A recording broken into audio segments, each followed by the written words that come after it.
Bonjour à toutes et à tous, bienvenue sur Radio Bean to Bar, la radio qui vous explique tout sur le chocolat. Je suis avec Sophia. Bonjour Sophia. Bonjour tout le monde, je suis Sophia Ornelas et merci beaucoup pour nous rejoindre une autre fois. On est ici pour l'épisode numéro 5 intitulé donc l'expérience d'achat du chocolat. On est avec Pascal, elle travaille avec nous aussi. Elle est la expertise en vente. Et elle va beaucoup nous aider sur cette thématique d'expérience sur l'achat. Et ça va Pascal ? Eh bien oui, très bien. Merci de ma présence avec vous pour ce numéro. C'est un plaisir d'animer autant d'émotions et autant de plaisir gustatif et émotionnel pour les gens. Voilà. Aujourd'hui, on va parler un peu sur comment ça se passe acheter un chocolat, soit dans une chocolaterie ou soit dans un supermarché. Et surtout, on va parler de quoi chercher pour pouvoir choisir, pour réussir à chercher autre chose que des noms.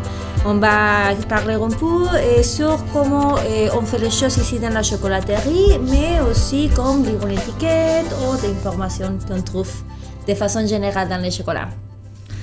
Alors, bon, on y va. Et toi, Pascal, tu travailles dans une chocolaterie artisanale. Comment c'est l'expérience normalement dans un client qui rentre ?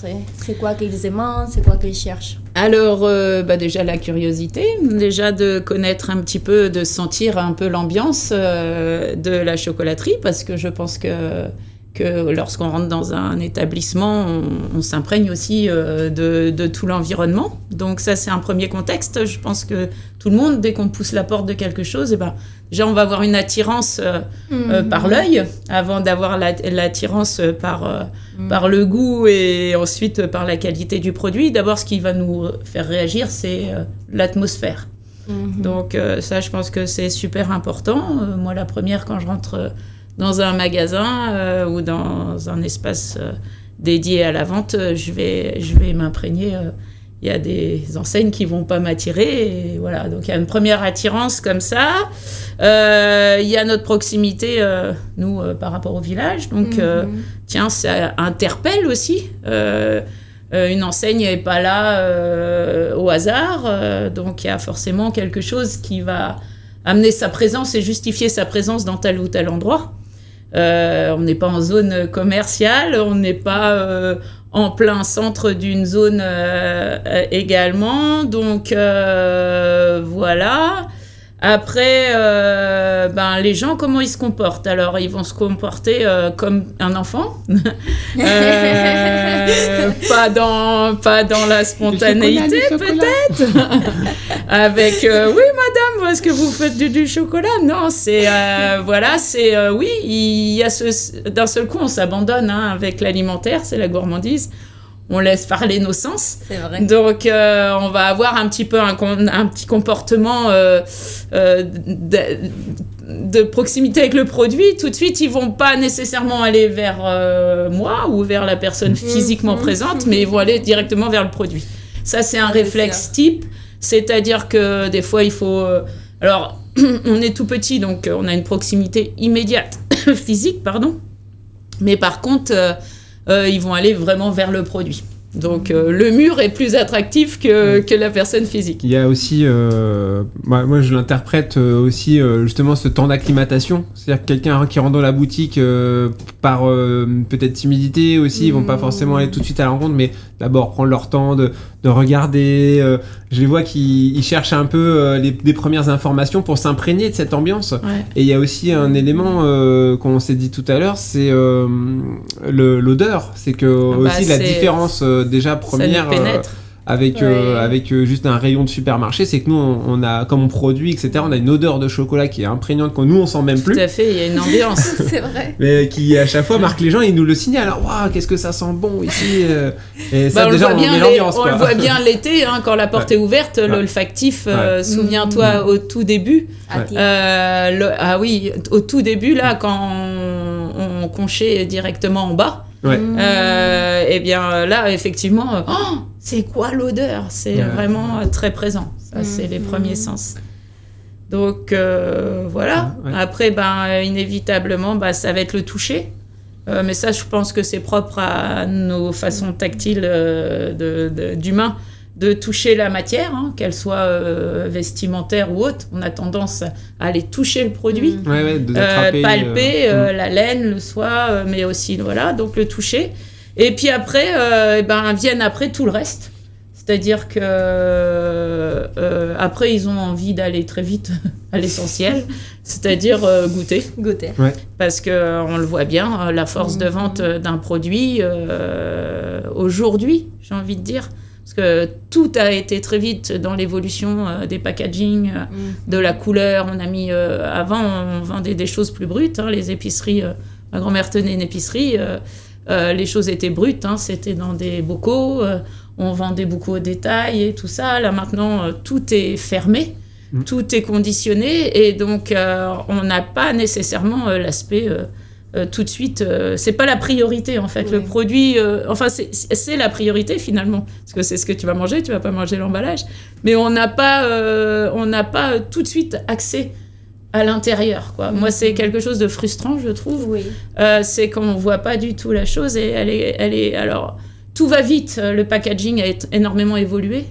On est tout de suite dans des choses attractives, on a tout de suite lobotisé l'impact commercial en mettant des gros titres, en mettant des papiers colorés, en mettant... Et aussi des images, parce que c'est vrai qu'on va au supermarché, la première chose que tu vois, c'est la grosse image de, je sais pas, tu vois acheteur de céréales, et tu vois l'image de céréales, tu l'achètes, tu l'ouvres, et c'est pas du tout pareil. C'est ça. La brillance. On a joué énormément sur l'aspect... Et d'ailleurs, à tel point que je suis en train de me poser la question si dans un supermarché, il n'y a pas une tablette où on voit le chocolat, le produit à l'intérieur, au final. C'est-à-dire que tout est vraiment... fermé, et alors oui, on nous vend une belle image du produit, mais en réalité, effectivement, ça souvent il y a un décalage, et c'est vrai que l'expérience boutique, elle nous permet ça. C'est bon, déjà nous on a fait le choix d'un packaging vitré où on voit le produit pour de vrai, et puis au-delà de ça, bon, ça c'est bien pour des revendeurs, mais nous on a aussi du vrac avec des produits en vitrine offre, Et c'est vrai qu'on le voit aussi en termes de comportement client. Une fois qu'ils accrochent à la vitrine avec le vrac, il y a une espèce de fixation pendant un moment donné où ils s'arrêtent vraiment pour « c'est quoi ça ?» quoi. Et là, on voit le produit et on le met de manière à l'ancienne, un peu en avant sur des ardoises. Et c'est vrai que c'est quand même des produits qu'on passe quasiment le plus, hein, les plaques gourmandes. C'est vrai, c'est... Ouais, moi, je pense que c'est... le cheminement, il est comme ça. Pour répondre à ta question, Sophia, je pense qu'on a vraiment ce cheminement olfactif. Après, après le goût, hein, parce que heureusement qu'ils ne jettent pas sur le produit en premier, on aurait des petits problèmes de comportement, mais après, des fois, je peux le comprendre. Heureusement qu'il y a une vitre, parce que des fois, même certains sont tentés par ouvrir la vitrine réfrigérée. Déjà, on parle d'un produit qui brille, alors ça attire forcément. Et puis l'épaisseur gourmande, on sent la matière, le visuel. Et du coup, dans tout ce... Donc voilà, le client arrive... bon, alors, évidemment, juste pour recentrer le truc, c'est... Évidemment, dans un supermarché, il n'y a aucun conseil, il n'y a pas d'expérience déjà, de sens, à part visuel, finalement, des produits. Et après, les gens vont devoir expérimenter, prendre une tablette, essayer, et puis se référer, on y viendra après, à la composition et des informations qu'on peut trouver sur l'emballage. Mais l'environnement, il est pas du tout chaleureux. Donc ça, c'est un premier plus qu'on offre, nous, et qui est hyper intéressant. Et puis ensuite, il y a, heureusement, parce qu'admettons, les clients rentrent dans la boutique, ça y est, ils commencent à arriver, ça sent bon, et ils voient les produits, ils commencent à saliver. Là, faut les prendre à chaud. Et là, Pascal arrive, et alors, un petit peu ton approche client, comment tu vas sentir où ils en sont, leur intérêt, ce qu'ils cherchent, ce qu'ils veulent. Alors, ça c'est aussi l'expérience, c'est déjà en très peu de temps, comme le ferait peut-être un professionnel de la santé, sur un physique, sur une attitude. C'est très, très sommaire, hein, ce que je vais vous dire. J'ai pas le mérite de faire ça, mais c'est de faire une primo-analyse du comportement. Le comportement d'une personne qui va pousser la porte, sa stature, son positionnement, son entrée en matière et tout ça va déjà définir un petit peu rapidement son profil. Il y a des gens qui n'aiment pas du tout qu'on les assiste. C'est-à-dire qu'il y a des gens qui vont avoir d'abord cet éveil de curiosité avant d'aller chercher tout de suite l'information. Il y a des gens qui sont là que par curiosité, faut le dire, qui sont là en vacances ou autres, qui ont poussé la porte de la boutique parce qu'il y a un commerce et puis parce que, tiens, ça interpelle. Donc ces gens-là, ils n'ont pas nécessairement envie de subir des conseils. Ou alors parce que, oui, la personne, elle connaît très bien l'établissement, elle est déjà... elle est en terrain un petit peu conquis et dans ces cas-là, il faut avoir du détachement. C'est juste lui remontrer que t'es présent s'il y a des nouveautés ou s'il y a un petit changement dans le produit, si elle ne retrouve pas ce qu'elle a retrouvé, ce qu'elle cherchait, pardon. C'est en gros mon premier impact à moi, mon premier contact. Alors là, on a parlé de l'entrée de la personne toute seule. Et mon premier impact après moi, ça va être de sentir déjà cette atmosphère. Je ne vais pas recréer les mêmes conditions en fonction de la personnalité dans la pièce des gens que j'ai en face. Après, s'il y a le phénomène de groupe aussi à prendre en compte, on n'a pas du tout humainement le même comportement et la même envie quand tu es en groupe. S'il y a des enfants ou pas, tu peux avoir une approche directe comme savent très bien le faire certains enfants avec la spontanéité et tout ça. Donc voilà, il faut aller chercher un petit peu le profil du public, du client potentiel, et après en saisir très rapidement, mais ça va vite, leurs attentes. Voilà. Et les attentes, elles sont multiples. Hein. Ça peut être juste de la gourmandise spontanée. Je viens chercher un tout petit bout de chocolat parce que je vais me taper la côte du Bariou et que je viens de la forteresse et que j'ai envie d'un petit plaisir gourmand. Ou alors, non, j'ai des cadeaux à faire. Je suis à la recherche. Ah, merci, j'ai une alimentation riche. Je fais attention au sucre, je fais attention, je viens chercher de l'énergie dans le cacao, du magnésium, machin. Vous avez des produits qui peuvent me l'offrir, je suis diabétique, qu'est-ce que vous me conseillez? Là, après, on est plus sur le client qui cherche justement à sortir du cadre où il n'a pas d'accompagnement et où il est perdu dans la notion, dans tout ce qui se propose et dans la lecture souvent rébarbative des étiquettes ou du moins pas tournées. Qui sont présentées d'un point de vue commercial et non finalement d'éveil ou de pédagogie pour leur donner la conscience du libre choix éclairé. Après... là, c'est vrai que tu as été humble en parlant beaucoup du client et de leurs besoins, mais je te connais, je t'ai vu faire en termes de conseils. Tu as aussi toute la partie... t'as quand même, alors, disons que nous, on est dans un village touristique, donc on a des gens qui se baladent. C'est quand même un certain nombre de situations qui sont comme ça. Et donc, ils rentrent pour la plupart par curiosité, pour la première fois en tout cas. Et après, ils reviennent par conviction et par passion. Mais pour les primo-clients, on va dire, voilà, moi, c'est une question en tout cas que je vais rapidement poser. Est-ce que vous êtes déjà venu dans la chocolaterie pour cerner tout de suite à qui on a affaire, voilà. Et c'est vrai que à partir du moment où ils disent que c'est la première fois, on est obligé de passer au moins 5 petites minutes en rapide pour présenter les principes de base de notre travail qui sont quand même très différents de la... Et ça c'est une technique ou un discours et une façon d'être que tu as qui fonctionne très très bien chez toi, que tu maîtrises. Voilà, je voulais citer, je sais pas, une petite anecdote parce que tu les retournes un peu comme des crêpes. Souvent ils viennent pour passer comme ça vite fait, puis il reste une heure.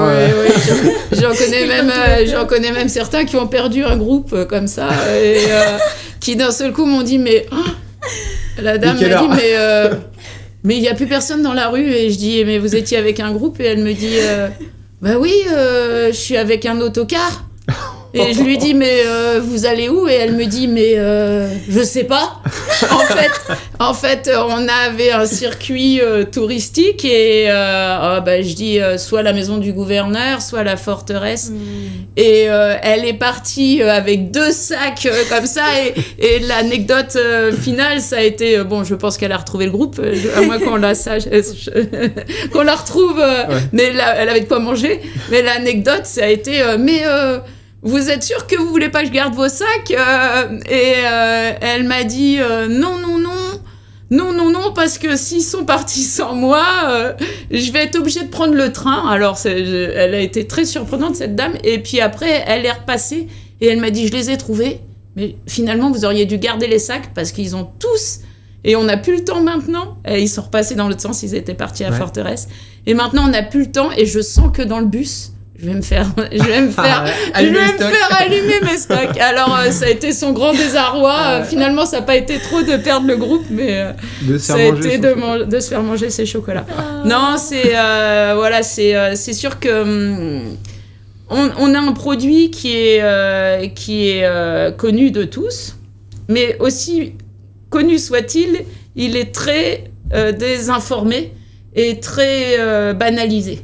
Aujourd'hui, on mange du chocolat pour manger du chocolat. Boire du sucre, parce que du sucre, on est dans ce plaisir gourmand, c'est un rituel, c'est quand même très attractif, c'est quand même quelque chose de... On sent quand on mange du chocolat et qu'on aime ça. J'ai quand même quelques personnes, c'est hyper rare, qui me disent non, je ne consomme pas de chocolat. J'en ai vu sur la longueur, mais on est quand même sur un produit qui procure du plaisir. Et pas que mental, c'est chimique, c'est prouvé. Donc, on est sur quelque chose de quand même très, très sympa. Et en fait, il faut absolument que cet accompagnement, il se fasse parce que, en fait... il est rentré dans une consommation excessive de masse. Et on voit la taille des rayons chocolat pour les fêtes, pour n'importe quel événement finalement. Et on a partout dans l'alimentation pour enfants, dans les biscuits, enfin vraiment du chocolat, dans les barres glacées, dans la glace, le volume de bâtons, de glace à manger. Enfin voilà, c'est énorme. Donc, je pense qu'aujourd'hui, on a ce rôle aussi, nous, en tant que gens convaincus et amoureux de la matière, d'informer, ou du moins de redonner conscience. C'est souvent un terme que tu emploies, Benjamin, et ça me parle bien, cette conscience. C'est-à-dire de manger quelque chose où on ressent l'histoire. Où on ressent les bienfaits, ça va de cette matière qui est noble aux gens qui l'ont élaborée, à sa naissance, à son procédé, son process après de fermentation jusqu'à la fabrication. Et après, toute cette alchimie, derrière la chimie propre de la fève pour créer le cacao, toute cette alchimie que ça va nous procurer. Donc ça, c'est hyper riche. Enfin, imaginez... qu'en peu de temps, il faut transmettre ça aux gens, mais en même temps, ils l'ont quelque part parce qu'ils ont ce plaisir gustatif. Donc, c'est juste de ce plaisir gustatif leur ramener la conscience de ce qu'ils mangent. Et ça, ça nous offre un panel de portes. Et du coup, pour revenir au premier truc, c'est que, selon la sensibilité de chaque personne, tu vas avoir plusieurs portes pour rentrer dans l'aventure. Tu vas avoir une personne qui est ouverte à son bienfait personnel, c'est son petit corps, tu vas t'y engouffrer par une porte. Parce que oui, il y a des bienfaits, oui, il y a des choses. Oui, en plus, nous, on maîtrise, puisqu'on ne met pas d'additifs, on rentre vraiment dans ce que vous recherchez. On peut vous proposer du 100%. On a des niches, on a du cacao brut, donc on a tout ça. Donc ça, c'est la personne qui est ancrée, qui veut faire attention à elle. Il y a la notion plaisir juste. Oui, moi j'ai envie de faire un gros craquage aujourd'hui. J'ai envie de manger quelque chose de gourmand et tout ça. Donc on le sent, il y a le profil. Très vite, tu cernes la personnalité. Et puis après, tu as aussi, moi j'adore, je prends plaisir aussi, ça c'est des techniques de vente, à taquiner un petit peu. Alors ça, il faut faire attention, parce que ça, quand je dis taquiner, c'est pas de la mesquinerie. C'est juste sentir la personne qui a ce côté un petit peu, taquin, joueur, qui va venir un peu titiller sur certaines niches de ton produit. Et là, super. Moi, j'adore ces gens-là parce que c'est souvent des gens qui ont une grande ouverture d'esprit.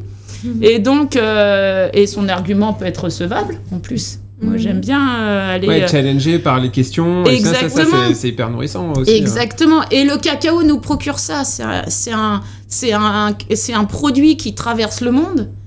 C'est un produit qui a traversé le temps, qui aujourd'hui a des enjeux économiques et écologiques énormes. Donc, en fait, il y a énormément de matière sur un seul produit.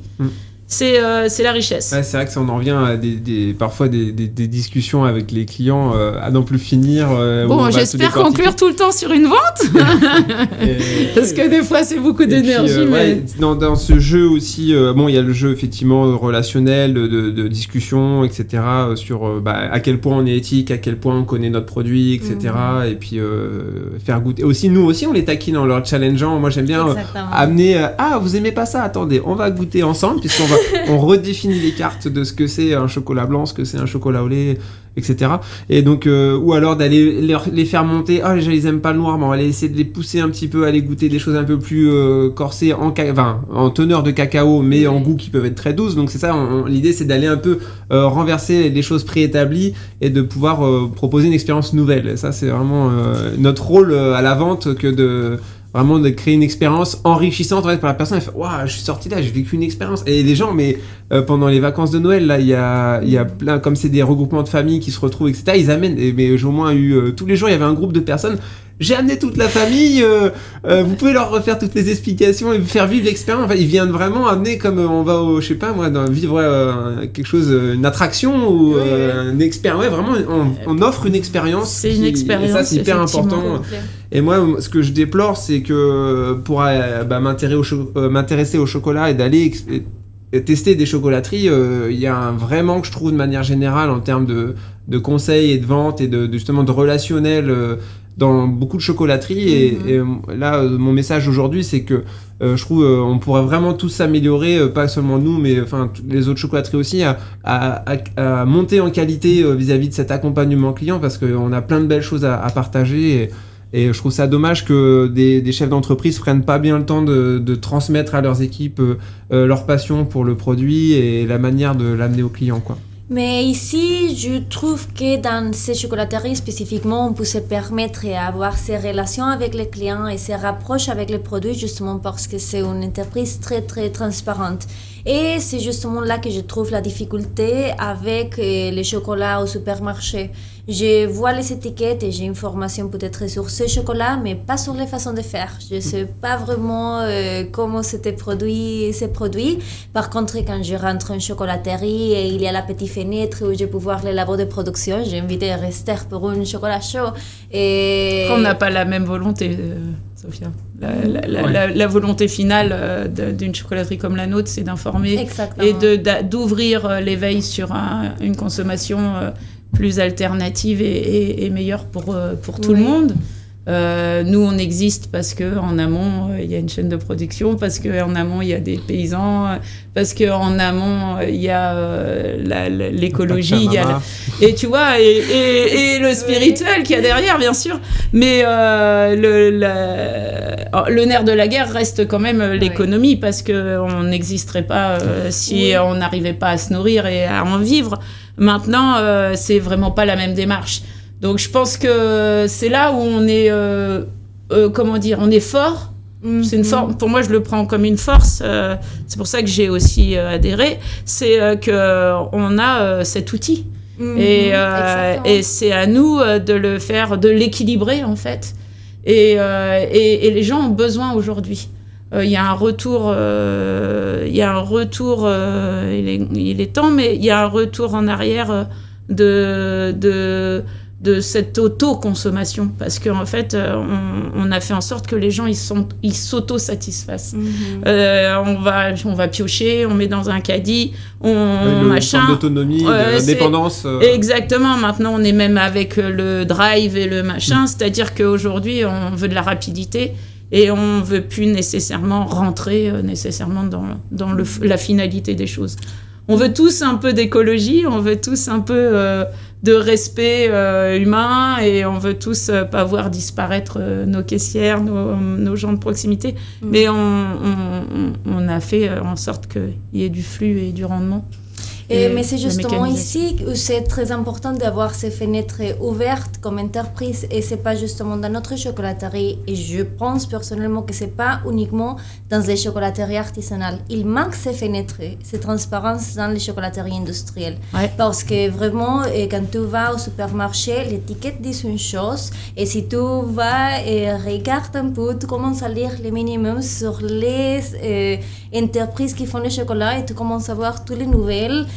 L'exploitation infantile. Mais encore une fois, ils n'y ont aucun intérêt. Le cacao, exactement. Et ces fenêtres qu'on a ici en bas, c'est la fenêtre qu'il manque, et que c'est très possible d'avoir une transparence dans une grosse entreprise, avoir une traçabilité jusqu'au bout. Si on arrive à avoir une traçabilité avec toutes les difficultés économiques, jusqu'à savoir bien c'est qui produisent, pouvoir parler avec les femmes producteuses de bris-bris, pourquoi est-ce que les grandes entreprises ne peuvent pas? Et je parce que c'est comme dans plein de notions, comme dans le médical, le pharmaceutique ou autre, c'est qu'on n'a aucun intérêt, ils ont aucun intérêt,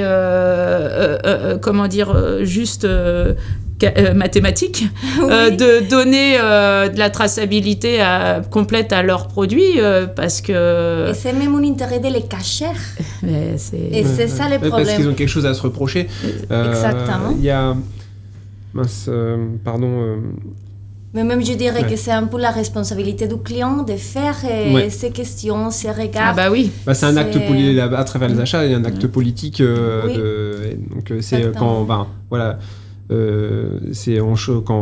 où on met notre argent, c'est vraiment le premier acte politique qu'on mène. Exactement. Le consommateur est responsable entre guillemets.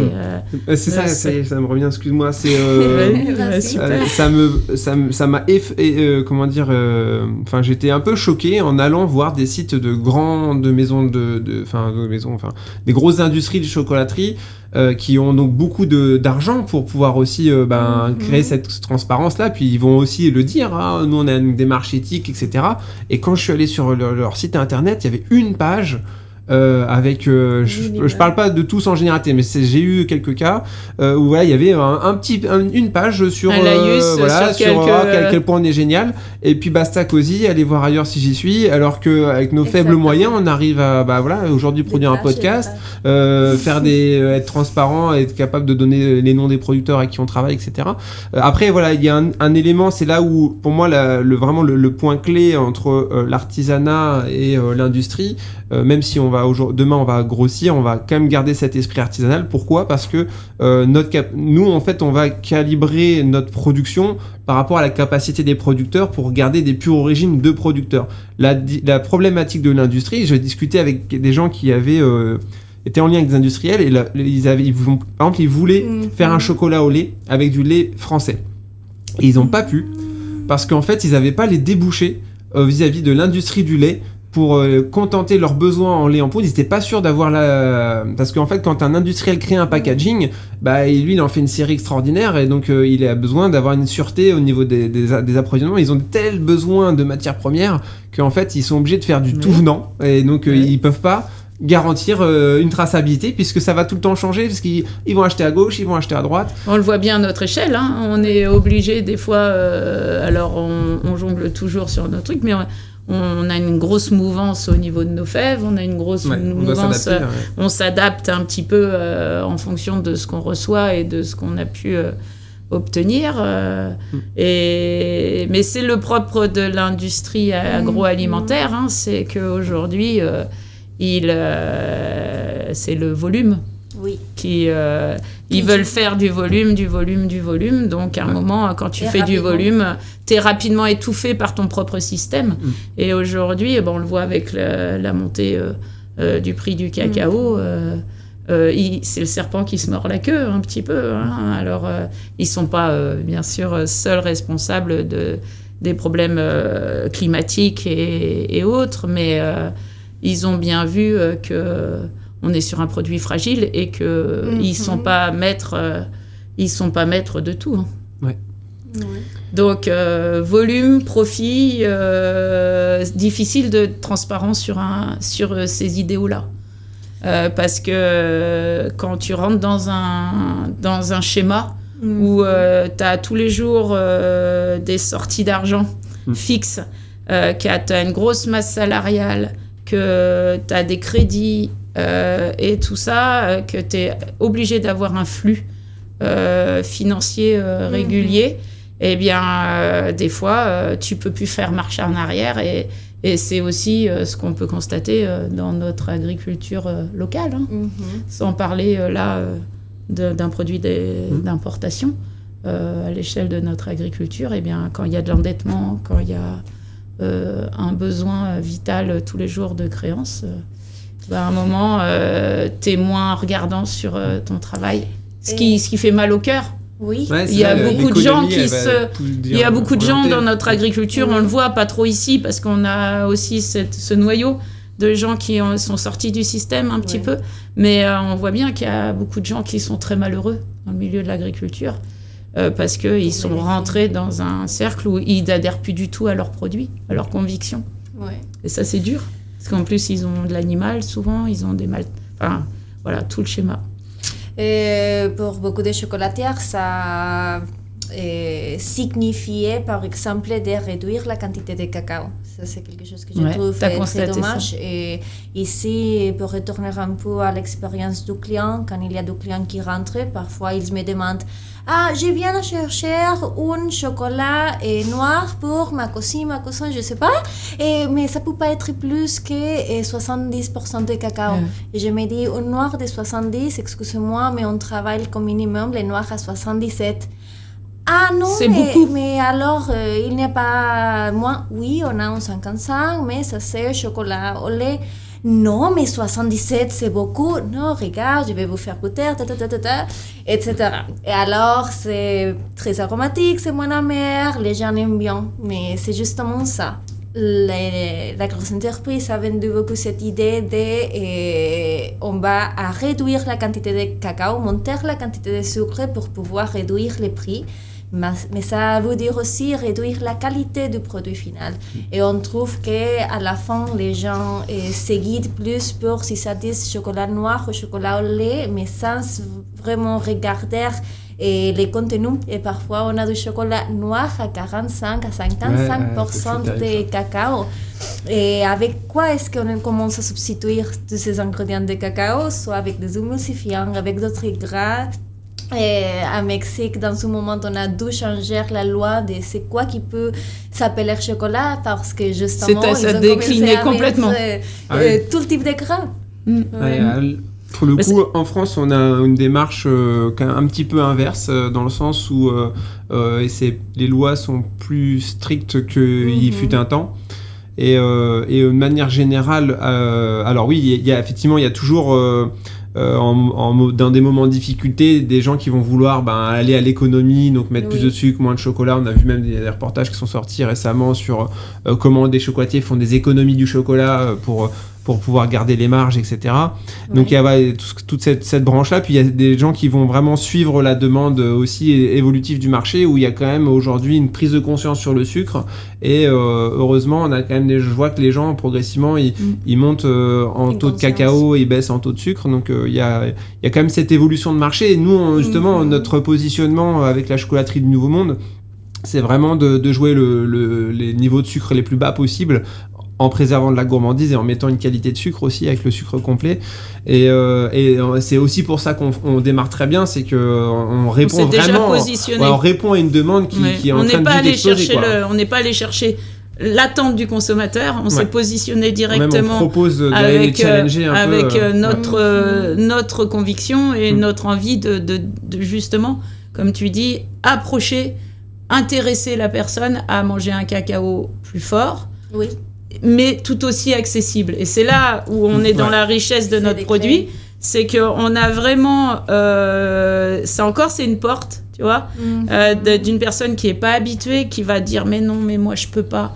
Eh ben non, c'est aussi parce qu'on est encore dans le système inverse du fabricant industriel qui, lui, va faire des assemblages de fèves et qui donc va pas respecter aussi tout le travail en amont et qu'on sait que c'est conséquent, la fermentation va révéler les arômes du cacao. Si on la respecte pas bien, eh ben on va avoir des fèves de médium qualité. Donc tout ça, eux, ils l'englobent et comment ils le corrigent? Encore une fois, on est sur le profit. Ils le corrigent en mettant des intrants, comme tu l'as si bien dit, Sophia. Donc en fait, encore une fois, c'est une porte en technique de vente qui va te permettre d'argumenter et de dire mais attention, pourquoi on vous a amené à ce schéma-là? On vous a amené à ce schéma-là avec du sucre, comme tu l'as dit, ou avec des additifs pour faire du profit. C'est pas à la base, je pense pas que il s'est réfléchi dans l'autre sens en se disant tiens, non, c'est juste que la fève nous coûte tant, qu'est-ce qui va nous permettre de rentrer? Il n'y a plus d'émotion, il n'y a plus nourrir les gens. Mais aujourd'hui, le bien manger, les gens ont encore du mal à comprendre que ça a un coût. Mais on peut pas comprendre qu'on mange des tomates à je sais pas combien le kilo sans réfléchir à l'origine du prix. La saison. Tu comprends?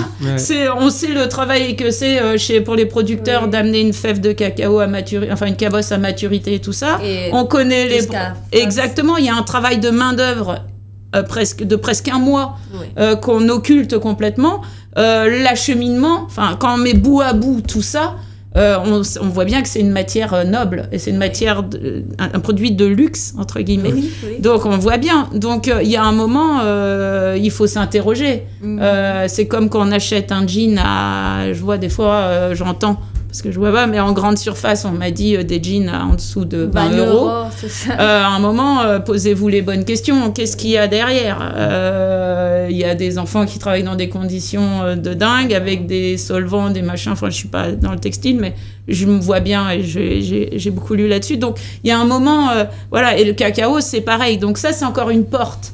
C'est tiens, la personne, elle est habituée à ça parce qu'on l'a habitué, on l'a conformé dans ce modèle-là, en fait. Et c'est là où notre enjeu, il est subtil, et c'est là aussi où l'argument de vente, il doit être sensible. Parce que tu peux pas dire à la dame, vous mangez pas bien. C'est d'abord, on connaît pas sa vie, on connaît pas son pouvoir d'achat, donc faut être sensible. Mais par contre, on peut lui dire, regardez, pour peu de différence, parce que finalement, nous, on a en plus nivelé nos prix. Pour peu de différence, vous avez un chocolat qui va être meilleur pour votre santé, qui va vous permettre de découvrir d'autres choses et qui, en fait, vont être accessibles au niveau du palais. L'industriel a juste caché une médiocrité de la fève. Oui. Donc, en fait... Voilà, et ça, ils ont caché. C'est une certaine satisfaction. On en revient à ce que tu disais tout à l'heure, Ben. C'est une certaine satisfaction de se dire, tiens, on a fait une ouverture, un éveil d'esprit, un peu comme quand t'as un enfant et qu'il est passé à un déclic, il a compris quelque chose de sain. Je vais préparer. J'ai un témoignage. Je laisse continuer, pardon, mais j'ai un témoignage d'une cliente là qui m'a envoyé un message assez touchant et ça répond vraiment au sujet. Mais je pense qu'en plus les gens ils sont, moi je le vois, si tu l'amènes bien, ils sont jamais braqués. Ils sont jamais hostiles. Alors bien sûr, faut pas les prendre à l'envers, et puis faut pas leur donner des leçons de vie, c'est pas le but. C'est absolument pas le but. Mais on a en commun, ce qu'on va avoir s'ils sont rentrés dans la chocolaterie, c'est la gourmandise. Oui. Et c'est ce produit. Donc, autour de ce produit, il faut subtilement amener des échanges. Et eux aussi vont m'apporter énormément d'échanges. J'ai eu des gens, des chercheurs pour l'INRA. J'ai eu des gens aussi qui sont deux ingénieurs l'autre fois agronomes. J'ai eu un monsieur qui travaillait chez Ferrero. Une fois, voilà. Donc c'est intéressant, et c'est intéressant de les amener à cet éveil gustatif et cette comparaison. Et ils la font parce que ton métier, il n'est pas toujours à 100% lié à ton adéquation. Ce que je disais tout à l'heure quand je parlais de la restauration, moi j'ai vendu des choses qui me paraissent waouh, que j'aurais pas donné à mes enfants, tu vois. C'est ça l'idée. Ouais. Donc, et il y a, voilà. Mais du coup, notre proximité avec notre produit, eh bien, fait qu'on peut avoir des vrais échanges, des vraies richesses. Et on a tous à apprendre les uns des autres. Donc là-dessus, c'est chouette. Et c'est même important, je trouve, d'enseigner les clients parce que ces clients, c'est pas qu'ils vont revenir nécessairement à nous, surtout dans un endroit touriste, mais c'est surtout qu'ils commencent à comprendre c'est quoi qui est mieux pour eux et comment aller dans une chocolaterie, quoi demander quand ils vont pour pouvoir choisir les meilleurs produits pour eux. C'est pas moi qui va dire non, ça que tu fais c'est mal. Magnifique. La personne sait pas. Magnifique. Magnifique.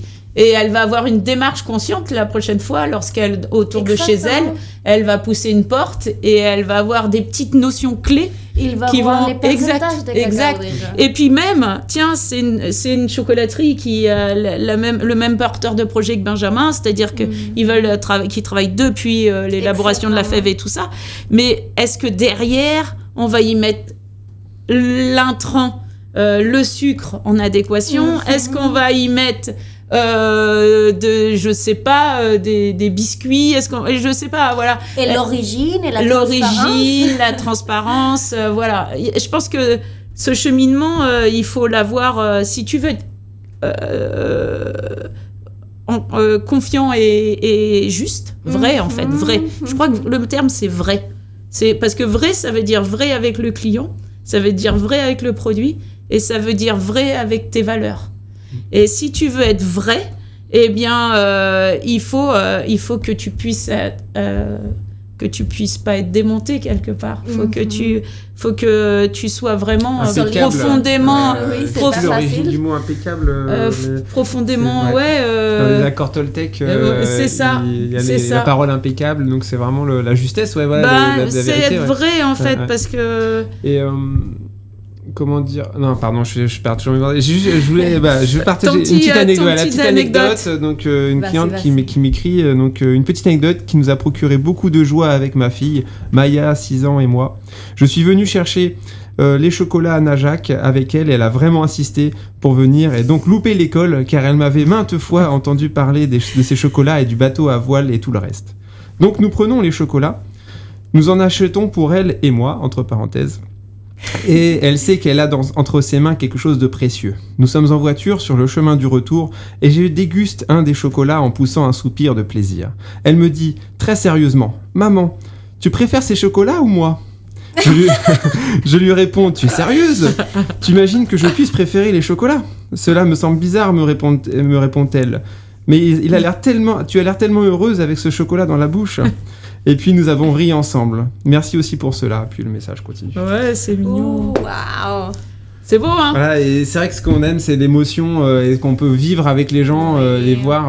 On a des sacrées anecdotes. Et c'est là où je trouve que c'est satisfaisant aussi, parce que quand on parle de vrai, un enfant, ça triche pas trop. Ouais. Et hormis quand ça veut aller assez fin, mais c'est sur un autre schéma que le gustatif en principe. C'est que moi j'ai même vu des familles rentrer l'été qui se baladaient, donc qui n'avaient pas l'intention d'acheter du chocolat, mais qui par curiosité poussaient la porte et faire goûter. Et des enfants dire: « Mais papa, c'est ça en fait, mais c'est ça que je veux. » Et la révélation pour l'enfant, mais le parent côté bah non, mais j'avais pas vu, tu vois. Et ça c'est génial parce que ils sont quand même alors si on parle de formatage, ils sont quand même bien là-dedans. Et après on a échangé et tout ça, et effectivement ils étaient pas habitués à y manger du chocolat grande surface. Et il a trouvé ça merveilleux. Et de solliciter son père en disant: « Mais là, j'ai quelque chose... là, tu te dis, waouh, quoi. Waouh, quoi. C'est comme quand tu es à la cantine avec des enfants et qu'il y en a un qui dit aux autres: « Mais ça, c'est... » Voilà, c'est une reconnaissance. C'est une reconnaissance de notre travail, mais c'est aussi une reconnaissance... en fait, on on est juste témoin un petit peu de ça. C'est un passage de relais, j'ai envie de dire. Ouais, ça me fait penser effectivement que pour moi, le poste de vente, il est tellement important parce que justement, pour moi, on forme tous des maillons d'une longue chaîne parce que c'est un produit qui a beaucoup d'étapes de transformation et un parcours très long à travers le monde, à travers les mains des gens, etc. Et la personne qui est à la vente, elle doit accrocher son maillon avec le client pour pouvoir transmettre toutes ces valeurs et toute cette transparence et donc c'est vraiment essentiel que les personnes à la vente soient impliquées avec le cœur et qu'il y ait vraiment une ambition de partager cette passion, quoi. Ça, c'est... Et puis pour moi, c'est un respect aussi pour vous. Pour Mathis, pour les gens qui sont en amont, sans qui c'est indissociable. Donc c'est aussi un respect de la fabrication, de l'amour qui a été mis et tout ça. On peut pas derrière autant de travail massacrer un produit. Donc pour moi c'est une continuité du système, c'est-à-dire que voilà, dans la mesure où on est tous dans cette recherche de pureté, c'est d'aller moi je le vois en restauration, les heures que peuvent mettre un chef en cuisine et autres, dans l'élaboration d'un plat, dans la beauté, on dirait presque des tableaux des fois et tout ça. On peut pas se contenter de banaliser le plat en le posant lâchement entre deux pizzas sur une table. Donc je pense que voilà, mais on le sait. Un côté gastronomique, un peu dans notre approche. Oui, on sait. Oui, parce qu'il y a vraiment une description du produit à faire. Il y a vraiment, faut aller au bout du bout, quoi, jusqu'à temps que ça rentre dans le petit bidon et que la personne fasse son analyse toute seule. On le voit bien, le retour de nos chocolats, nos ventes aujourd'hui, c'est la dégustation. Enfin, c'est une fois que c'est goûté, c'est adhéré. Je trouve génial. Moi, j'aime bien de mettre un petit plat dégustation et je sépare normalement chocolat noir, chocolat au lait, chocolat blanc, et peut-être avec des petites variations. Et j'adore que les gens, quand ils goûtent, ils vont ces produits. Ils s'oublient qu'il y a une mur pleine de produits parce que c'était tellement bon qu'ils peuvent plus penser dans une autre chose. Et déjà, ça te parle beaucoup sur quel type de chocolat il s'incline et quel type de produits tu vas pouvoir offrir. Mais c'est justement, si tu donnes goûter les vrais cacahuètes, tu sais qu'ils vont acheter les vrais cacahuètes parce que n'importe si le lait noisette est incroyable. Ouais, c'est vrai.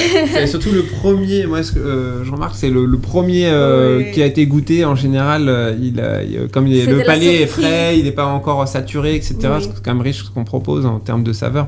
Et du coup, c'est vrai que je suis d'accord avec toi, il démorde pas après. Mais il est où ça ? Le pire, c'est quand je fais goûter un bonbon d'une boîte d'assortiment on l'a pas tout seul, quoi, à la vente. Et là, mais c'est celui-là que je veux, surtout les 12. salons.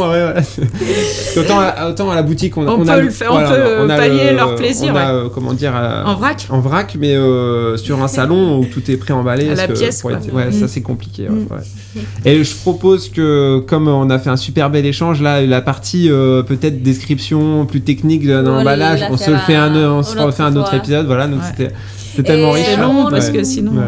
On fera un autre épisode aussi sur comment goûter le chocolat. Ça va être notre prochain épisode. Alors, si vous voulez savoir un peu plus sur ça, rejoignez-nous. Maintenant, on fait notre petite dégustation pour comparer un chocolat industriel contre un chocolat de chez nous. Ouais, ça marche. Ça vous va ? Tout à fait. Donc, effectivement, au départ, on avait pour projet de aussi parler d'étiquetage. Donc, on le fera au prochain coup. Ouais. Mais on va quand même les goûter. Donc, on est sur du lait. On va avoir d'un côté un lait de chez nous, de la coopérative Pangoa au Pérou, qui a été sourcé par Saldac. Voilà. C'est la coopérative Saldac. Et puis de l'autre côté, on a un merveilleux nouveau produit de chez Lindt, Lucky Monkey. Alors voilà, a priori, ils donnent de l'argent pour les animaux. Est-ce qu'ils aussi ils prennent soin des humains qui font le cacao? Ça, je sais pas, je pose la question. Avant qu'on le goûte, est-ce que tu peux me dire combien de cacao ça contient? On va peut-être regarder. Vas-y, on part sur les compositions. Et puis l'aspect, avant que tu le casses, Benjamin, l'aspect visuel aussi, alors, je vais sortir la couleur. Voilà. Wow, quel magnifique emballage. Bon, ils ont les moyens de jouer sur le graphique avec effectivement un joli moulage avec des petits singes. Après, au niveau donc la couleur, on va avoir vraiment un sacré écart de couleur, donc très très clair pour le lint. Et en façon, vous allez comprendre vite pourquoi quand on va vous parler de la description, de la composition, et puis le nôtre qui est beaucoup plus foncé, qui va presque se rapprocher d'un noir.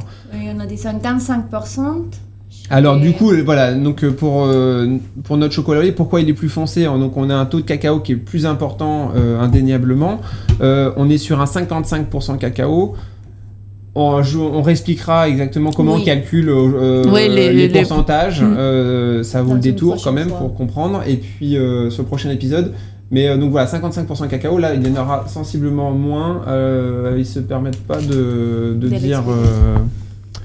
Là, normalement, je pensais qu'il y a 30% minimum. Waouh! En sachant, bon, vous verrez, on détaillera plus en détail, mais voilà, c'est donc 30%, 55%. En termes aussi, ça veut dire que le reste augmente. Donc le premier ingrédient ici, ça va être le sucre, le beurre de cacao, les poudres de lait, pâte de cacao, lactose, lait crémé, et puis évidemment émulsifiant, lécithine de soja et extrait de vanille. Voilà. Donc ça va être sucré. Bon, on verra, puis, voilà, on sait pas. Ouais. Et alors voilà, c'est un petit détail quand même, c'est que là on sait pas en réalité combien il y a de chaque ingrédient. Alors que là, si je prends l'étiquette, bon, je la connais en fait. Je fais genre. Tiens, on met 40. Les pourcentages 40% de cacao, 25% de sucre non raffiné et 20% de lait en poudre bio français équitable de lait entier. Et puis on a 15% de beurre de cacao et la vanille de Madagascar en direct producteur. Donc voilà, on a un vrai engagement, pas que sur le cacao, mais aussi tous les ingrédients. Et ça c'est aussi quelque chose qui est pas commun non plus dans le bean to bar. Je connais des chocolatiers bean to bar qui ont très axé fèves de cacao, puis le reste, le sucre c'est du sucre, vaille que vaille, on met du blanc. Et alors qu'on a un engagement, nous, sur quasiment, je dis quasiment parce que on n'a pas tous les ingrédients sourcés en direct à l'optimal, mais on est vraiment très engagé sur beaucoup d'ingrédients. On va être pas mal sur nos pralinés, par exemple, sur les barres gourmandes. Là, on va être vraiment sur des produits. Alors ici, on est sur 56% sucre. Contre 25% sucre. Alors, on va comparer. Merci. Et normalement, on commence avec les moins intenses en cacao, parce que ça va être plus amort. Alors, on commence avec les lint. D'accord. Hop. Allez, je prends un gros morceau. Moi, je vais prendre un petit morceau. Tu peux recasser? Je peux recasser, je vous remercie. Ça croustille, mais pas trop. Ça s'écoute quand même.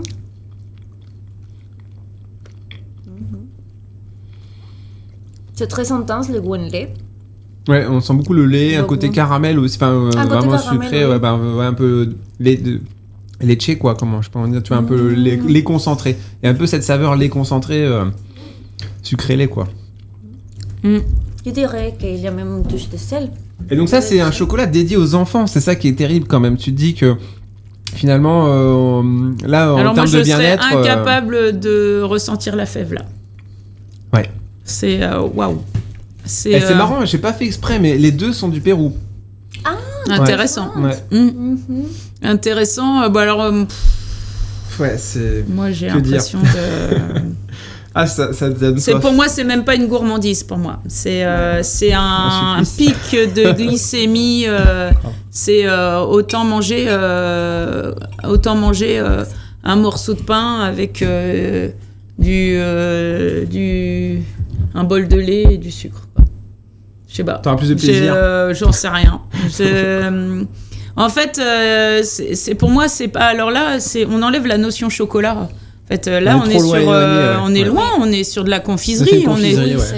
Voilà. Bon, c'est triste. Non, mais c'est vrai que c'est très proche du. Après, moi, j'aime bien les petits singes. Je veux bien. C'est marketing, quoi. C'est marketing, voilà. C'est exotique. Ouais. C'est exotique. Voilà. On a quelques petites feuilles de palmier, machin. Il y a même un jeu. Alors ça, c'est fort aussi en packaging. Il y a un petit jeu avec, tu vois, une petite description cache-cache. On apprend qui est le singe Titi. de Saint-Martin. Bon, après... Est-ce que ça change vraiment les choses? Ça fait penser aux tablettes. Il paraît qu'elles reviennent, les tablettes, vous vous souvenez? Les animaux, là, le truc d'or, comment c'était? Les merveilles du monde. T'avais Merveilles du monde. Ouais. T'avais les cartonnages, tu faisais collection, t'avais tous les animaux de la planète. C'était... voilà, bon, il y avait un côté éveil. Mais à la limite, c'était peut-être moins sucré que ça. Et ouais, je sais pas, je me souviens plus de mémoire, mais c'était gourmand, mais il y avait des éclats de noisettes aussi. Enfin, c'était un peu différent. Là, on est vraiment... Moi, je ressens que du sucre. Hein. Oui, et les goûts, les longueurs de bouche, c'est que du sucre. Et la fin, ce qui reste, c'est pur sucre. Ouais. C'est que du sucre. Il y a un côté agressif, ouais. Bon, on n'a pas de surprise. Après... Là, au nez, déjà... on n'a pas de surprise. Allez-y, faites-vous. Puis là, pour le coup, faites-vous plaisir, man. Puis là, chez vous, et Cooper, on verra si ça s'écoute. Le snap, quoi. Oui, merci. Ça va, Edgar? Edgar, il l'attend pour goûter aussi, quand même, parce que là, on est dur avec lui. Il en peut plus. Merci, Edgar, pour être dans les caméras. Et on a une auditrice qui est ma sœur. Salut Noémie. C'est qui proposait qu'on organise à un moment donné des dégustations collectives avec la possibilité par exemple de tout le monde puisse commander un petit kit et ensuite on fasse une vidéo pour pouvoir le faire tous ensemble. Ça peut être vraiment... donc si l'idée vous tente, n'hésitez pas à nous mettre en commentaire pour voir s'il y a un engouement. Et dans ce cas-là, on pourrait imaginer de créer ce petit jeu. Puis un retour de... Enfin, nous, pour la commercialisation aussi, ça peut être un petit retour de fiche. C'est sympa avec des idées. Parce que souvent, avec Benjamin, on essaye de définir des profils sensoriels, organoleptiques comme dans le vin. Et c'est bien d'avoir, parce qu'on a tous des palais un peu différents, après il y a les analyses chimiques des spécialistes qui peuvent nous aider, mais c'est bien d'avoir une notion, en fait, d'avoir déjà ce que ça procure à chacun. Enfin là, puisque tout à l'heure on a dit le sucre, le côté insipide, le côté rien, en fait, c'est plat, j'ai envie de dire. Il n'y a pas d'évolution de saveur, de parcours, il n'y a rien pour moi. Là, moi, je suis pas fan. Hein. Mon péché mignon, c'est les chocolats noirs. J'aime pas. Mais là, tout de suite, il y a cette rondeur. Il y a ce gras naturel du cacao qu'on ressent tout de suite. Il n'est pas occulté par le sucre. Il y a voilà. Donc ça, c'est bien aussi parce qu'on a tous des sensibilités différentes par rapport à nos habitudes alimentaires. Et du coup, on voyage pas de la même façon. Ce serait bien si pour rebondir avec Noémie et sa petite bande là, d'initiés là-bas, ça serait de dire, oui, chacun comme à l'aveugle un petit peu fait un petit cartonnage avec quelques trucs et amener, parce que ça c'est des arguments de vente aussi. C'est des arguments de vente, c'est des arguments évolutifs et puis un jour peut-être Benjamin, selon l'évolution de la chocolaterie, mais ça sera de définir des fèves. Des origines, mais aussi des producteurs. Donc c'est aussi de pouvoir se concentrer sur une grande diversité de panels dans le choix des fèves. Parce que si c'est pour sélectionner des fèves, alors il y a la valeur humaine derrière qui sera à prendre en notion. Mais si c'est pour définir des fèves qui ont à peu près le même profil organoleptique, on va pas s'amuser. Alors que si déjà grâce à tout le monde là on arrive à dire tiens celle-là elle m'a procuré telle chose et tout ça, ça va peut-être nous permettre de faire comme on fait avec un registre clientèle ou un registre fève, de se souvenir, tiens tu te souviens on a la thaïlandaise là, on aimait bien ce petit côté acidulé, l'autre voilà, parce qu'à un moment là depuis qu'on se connaît, ça fait 4 ans, on a moi j'ai eu mes petits coups de cœur. Mais on a, il va falloir les garder en mémoire si on veut avancer un jour pour avoir un vrai... parce que c'est ce qui fait notre richesse aussi. Parce que je regardais sur d'autres chocolatiers, ils ont 2 ou 3 exploitations et puis ils restent là-dessus pour faire toute leur gamme. Et je pense qu'on perd notre notion d'enrichissement. De diversité, en fait. Ouais, voilà. Oui, c'est une vraie question. Voilà. Après, bon, du coup, là, ça vaut le coup d'un autre épisode parce que j'ai plein de choses à dire. J'imagine que tu dois avoir plein de choses à dire, mais c'est pour rebondir sur ce que tu as dit. Noé, si tu nous écoutes, c'est peut-être faire ça, des petites choses entre copines à l'aveugle ou copains. Ouais, après, voilà, c'est ça. Bon, il faudra y réfléchir, mais peut-être aussi préparer un conditionnement où les gens ne savent. L'information est cachée au premier avec plan. Des numéros. D'abord faire l'analyse visuelle, des textures. Comme ce qu'on a fait, mais pour un public moins averti, ça peut être sympa. Oui. En réflexion. Bon. On les fera. On a trop de choses à faire, je crois. On les fera. On a plein de projets.